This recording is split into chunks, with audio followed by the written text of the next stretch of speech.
Wanderer of the Wasteland by Zane Grey, Chapter 1. Adam Larry gazed with hard and wondering eyes down the silent current of the Red River upon which he meant to drift away into the desert. The Rio Colorado was no river to trust.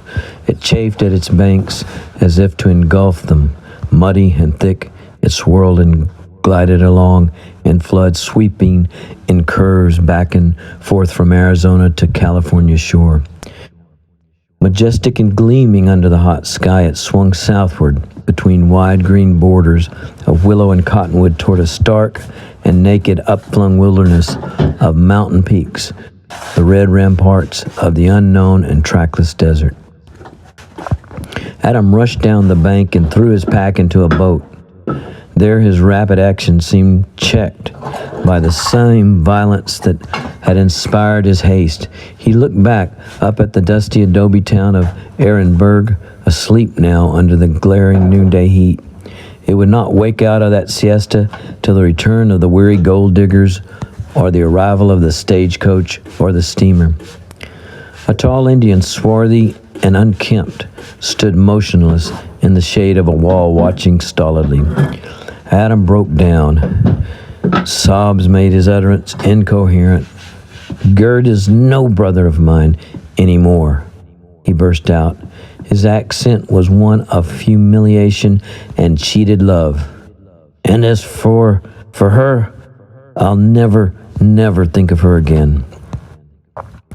When once more he turned to the river, a spirit wrestled within the emotion that had unnerved him. Adam Larry appeared to be a boy of 18 with darkly tanned, clear-cut and comely face, and a lofty stature, straight and spare and wide. Untying the boat from its mooring, he became conscious of a singular thrill. Sight of the silent river fascinated him. If it had been drink that had fortified his reckless resolve, it was some strange call to the wilderness in him that had stirred exultation in the prospect of adventure.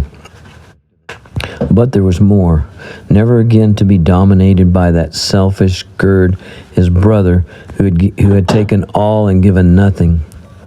Gerd would be stung by this desertion. Perhaps he would be sorry. That thought gave Adam a pang. Long habit of being influenced and strength of love fostered in playmate days, these made him waver. But the tide of resentment surged up once more, and there flowed the red Colorado rolling away to the southwest, a gateway to the illimitable wastes of desert land, with its mystery, its adventure, its gold, and alluring freedom. "I'll go," he declared passionately, and with a shove he sent the boat adrift and leaped over the prow to the rowing seat. The boat floated lazily, half circling, till it edged into the current. Then, as if grasped by unseen power, it glided downstream. Adam seemed to feel the resistless current of this mysterious river take hold of his heart. There would be no coming back. No breasting that mighty flood with puny oars. The moment was sudden and poignant in its revelation. How swiftly receded this cluster of brown adobe huts, the somber, motionless Indian. He left Ehrenberg behind, and a brother who was his only near relative, and a little sum of love that had failed him. "I'm done with Gerd forever," he muttered, looking back with hard, dry eyes. "It's his fault. Mother always warned me. If she had lived, I would still be home.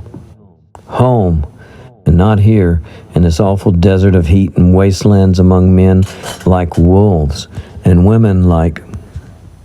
He didn't finish the thought, but from his pack he took a bottle that glittered in the sunlight, and waving it defiantly at the backward scene of glare and dust and lonely habitation, he drank deeply. Then he flung it from him with a violent gesture of repulsion. He had no love for strong drink. The bottle fell with splash, rode the muddy swirls, and sank. Whereupon Adam applied himself to the oars with long and powerful sweep. In that moment of bitter soliloquy, there had flashed through Adam Larry's mind memories and pictures of the past, the old homestead back east, vivid and unforgettable. The sad face of his mother who had loved him as she had never loved his brother, Gerd. There had been a mystery about the father who had died in Adam's childhood. Adam thought of these facts now, seeing a vague connection between them and his presence there alone upon that desert river. When his mother died, she'd left all her money to him. But Adam had shared his small fortune with Gerd. That money had been the beginning of evil days. If it had not changed Gerd, it had awakened slumbering jealousy and passion. Gerd squandered his share and disgraced himself in the hometown. Then had begun his ceaseless importunity for Adam to leave college, to see life, to seek adventure, to sail round the Horn to the California gold fields. Adam had been true to the brother spirit within him, and the voice of the tempter had fallen upon two thrilling ears. Yearning to be with his brother and to see wildlife upon his own account, Adam yielded to the importunity. He chose, however, to travel west by land. At various points en route, Gerd had fallen in with evil companions, among whom he seemed to feel freer. At Tucson, he launched himself upon the easy and doubtful career of a gambler, which practice did not spare even his brother. At Ehrenberg, Gerd had found life to his liking, a mining and outfitting post remote from civilization where he had made friends compatible with his lately developed tastes, where he finally filched the favor of dark eyes that had smiled first upon Adam. It was a June sun that burned down upon the Colorado desert and its Red River. Adam Larry had taken to rowing the boat with a powerful energy, but the fiery liquor he had absorbed and the intense heat beating down upon him soon prostrated him, half drunk and wholly helpless, upon the bottom of the leaky boat, now at the mercy of the current. Strangest of all rivers was the Rio Colorado. Many names it had borne, though none so fitting and lasting as that which designated its color. Neither crimson nor scarlet was it, nor any nameable shade of red, and yet somehow red was its hue, like blood with life gone from it. With its source at high altitude, fed by snowfields and 1,000 lakes and streams, the Colorado stormed its great canyon confines with a mighty torrent, and then spent a leveled but still tremendous and insatiate. It bore down across the desert with its burden of silt and sand. It was silent. It seemed to glide along, yet it was appalling. The boat that carried Adam Larry might as well have been a rudderless craft in an ocean current. Slowly round and round it turned, as if every rod of the river was an eddy, sweeping near one shore and then the other. The hot hours of the afternoon waned. Sunset was a glaring blaze, without clouds. Cranes and bitterns swept in lumbering flight over the wide green crests of the bottomlands, and desert buzzards sailed down from the ruddy sky. The boat drifted on. Before darkness fell, the boat had drifted out of the current into a back eddy, where slowly it rode round and round, at last to catch hold of the arrowweeds and lodge in a thicket. At dawn, Adam Larry awoke, sober enough, but sick and aching, parched with thirst. The eastern horizon rose flushed and golden, told him of the advent of another day. He thrilled even in his misery, scooping up the muddy and sand-laden water which was cold and held a taste of snow. He quenched his thirst and bathed his hot face. Then opening his pack, he took out food he had been careful to bring. Then he endeavored to get his bearings. Adam could see by the stain on the arrowweeds that the flood had subsided a foot during the night. A reasonable calculation was that he had drifted a good many miles. I'll roll till it gets hot, then rest up in a shady place, he decided. Pushing away from the reeds, he set the oars and rowed out to meet the current. And as soon as that caught him, the motion became exhilarating. By and by, what with the exercise and the cool breeze of morning on his face, and the sweet, dank smell of the river, he began to wear off the effects of the liquor. Then at length gloom faded from his mind, though a pang abided in his breast. It was not an unfamiliar sensation. Resolutely he faced that wide, traveling river, grateful for something nameless that seemed borne on its bosom, conscious of a strange expansion of his soul, ready to see, to hear, to smell, to feel, to taste the wilderness and the wonder of freedom. The sun rose, and Adam's face and hands felt as if some hot material thing had touched them. He began to sweat, which was all that was needed to restore his usual healthy feeling of body.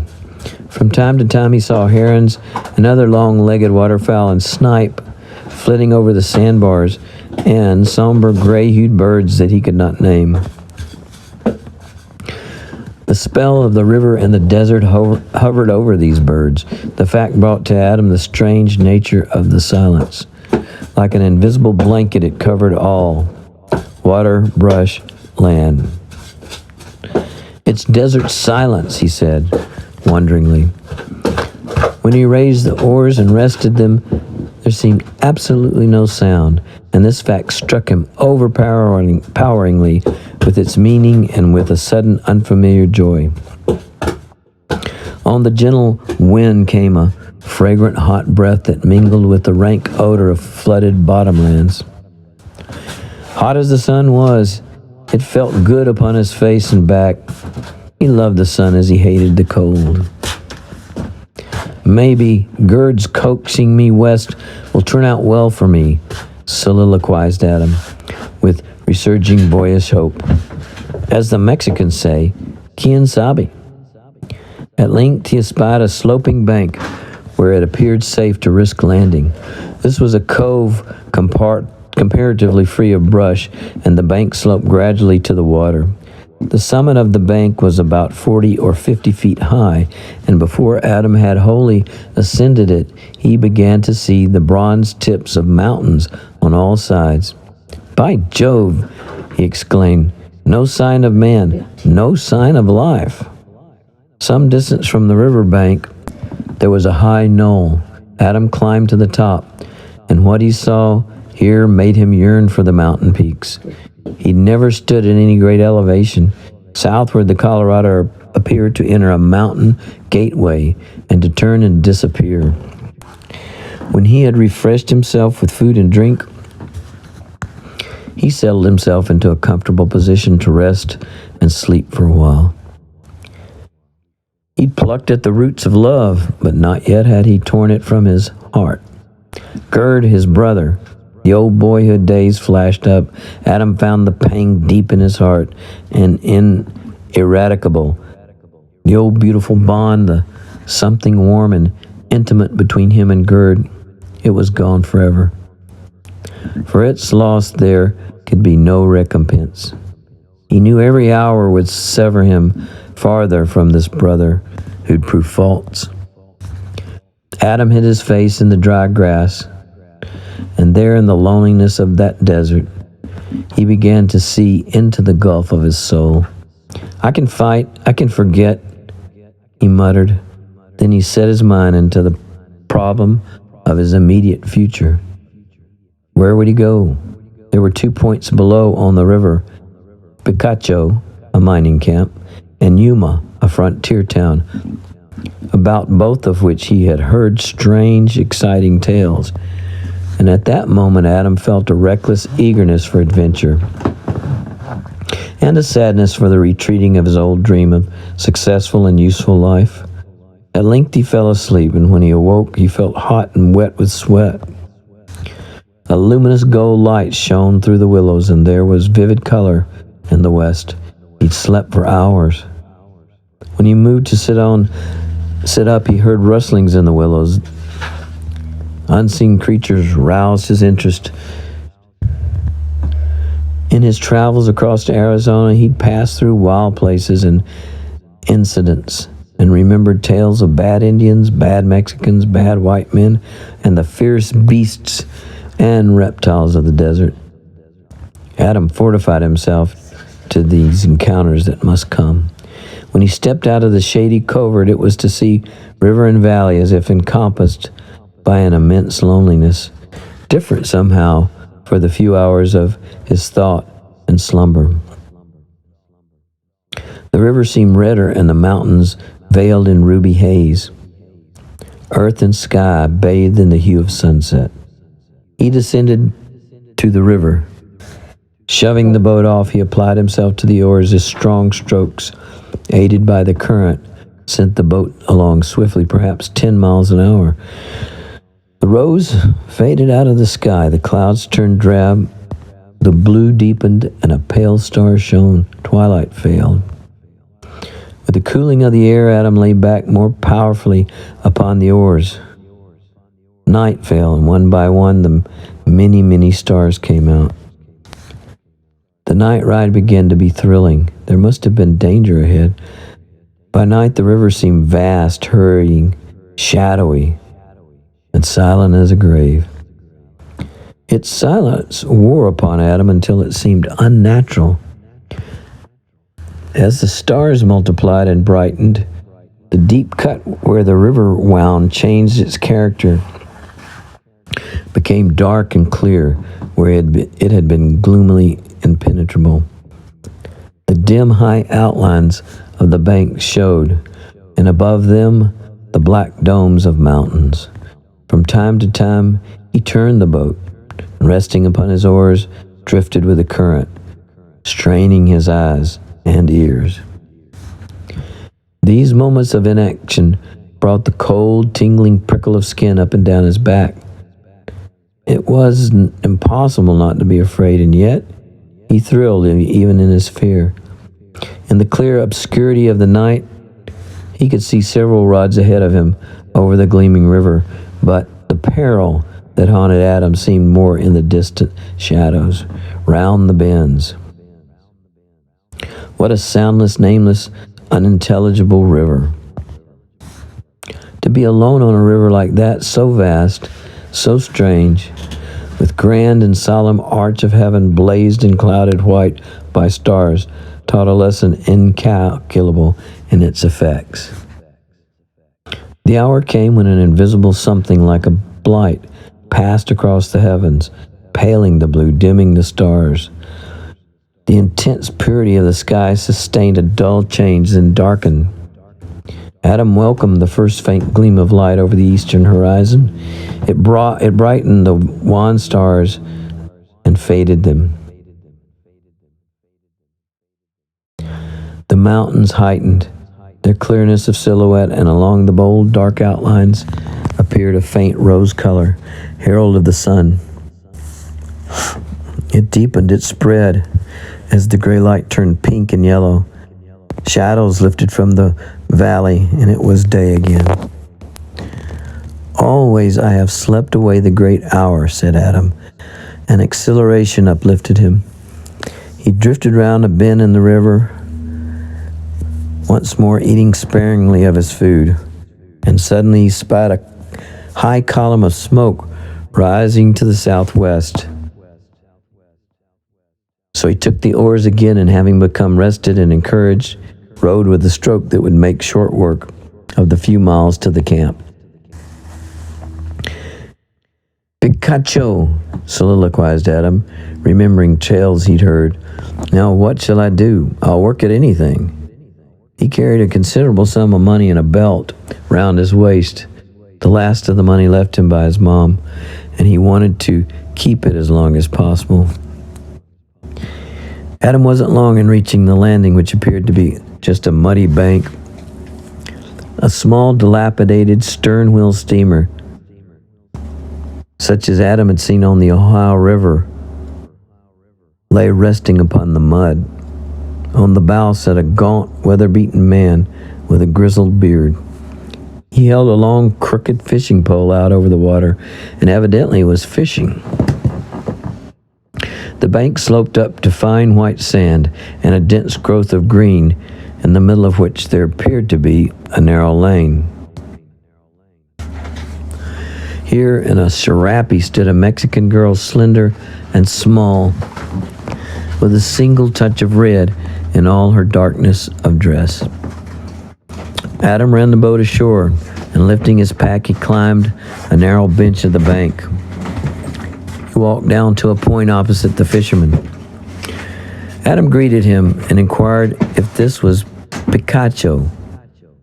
"Morning, stranger," came the reply. "Yes, this here's the gold diggins, and she's humming these days." "Catching any fish?" Adam inquired. "Yep, I catch one day 'fore yesterday," replied the man complacently. "What kind?" went on Adam. "I'll be doggoned if I know, but he was good to eat," answered the angler. "Where you hail from, stranger?" "Back east."